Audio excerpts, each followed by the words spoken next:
So, all right, this video is going to be on the dating scene and how this political climate, social climate is kind of killing the dating scene.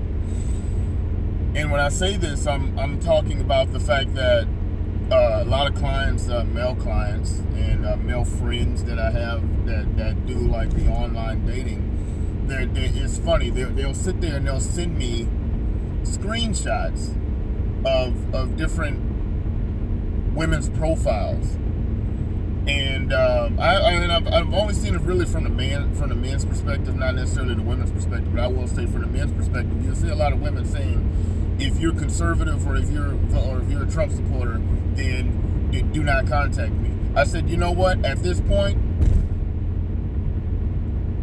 you would think that a person would not, that wouldn't be at the top list of things that you're worried about when trying to find a potential mate. You've already, traditionally, men are going to be more conservative than women. I've known this. I think most of us have known this for a long time. Women are going to be pretty liberal. They're going to be really empathetic, this and that, blah, blah, blah, for the most part. But the thing is that women already talk about there's not a large amount of dateable men, and now you've actually sat back and chopped off another big chunk of men right there because they don't believe anything that you believe politically.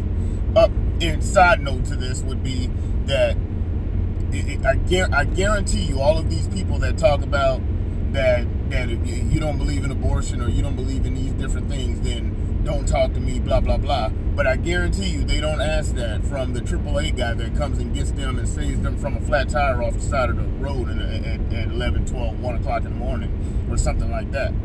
11, 12 at night to 1 o'clock in the morning. I guarantee you, when that person pulls up to change your tire or deliver you gas or something, you don't say, so what are your views on abortion? I'm old enough to remember when there were a lot of couples that I would know of that would laugh about the fact that they canceled each other's vote out. They laugh, I voted for so and so, I voted for so and so. Anyway, what's for dinner? Let's go get something for dinner. Because ultimately, a lot of this crap does not matter, or it shouldn't matter. I guarantee you this: when it comes to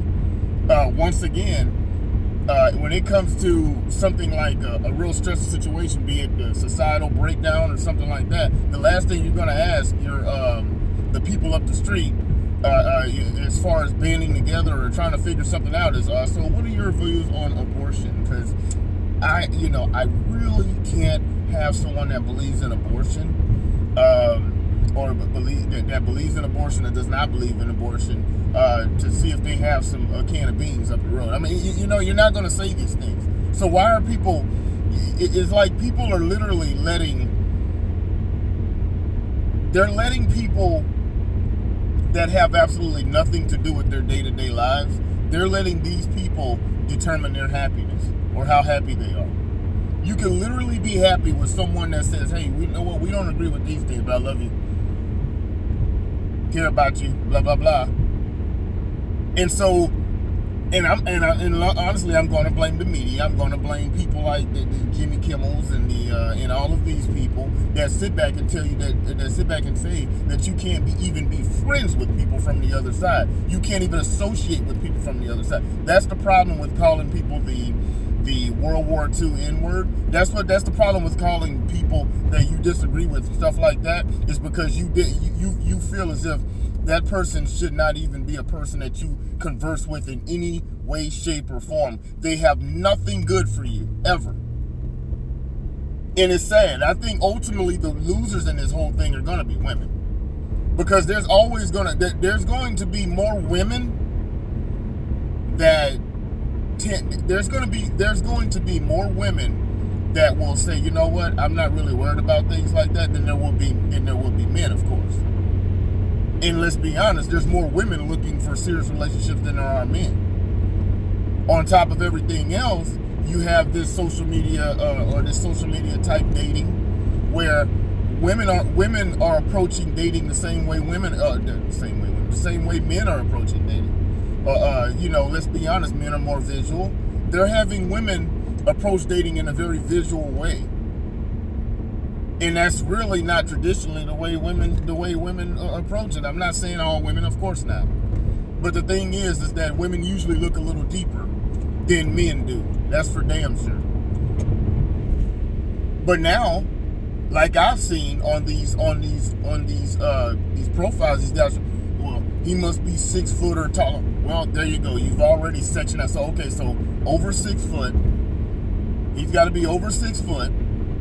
A lot of times he has to be in shape, but let's just say over 6 foot. You've sectioned off a huge part of the population right there, and then right off, and then also you have to talk about that he has to believe like I believe politically. Wow. Well, don't be surprised. And I tell people all the time, you know what?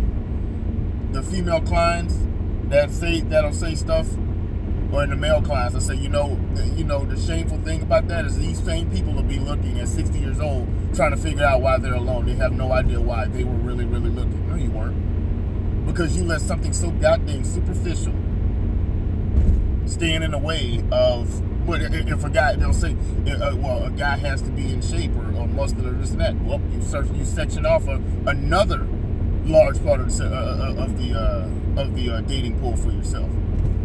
So he has to be in shape, a certain height, this and that, and that's all aesthetics. That's all outside.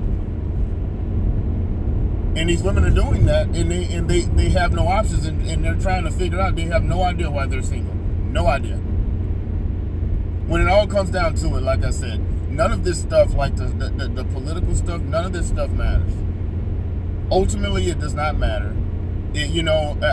I can see a person say, you know what?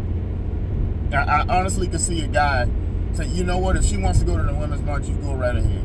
I mean, I'm just going to sit at home, I'm going to chill, and this is what I'm going to do. If he wants to go to his NRA meeting or vice versa, whatever. But if he wants to go to his NRA meeting and do whatever he wants to do, then by all means, you go ahead and do that. Because we have something outside of that, of all that crap, because in the end, all you have is each other. Anyway, that's my thoughts on that. Comment, like, share, subscribe, and see you next.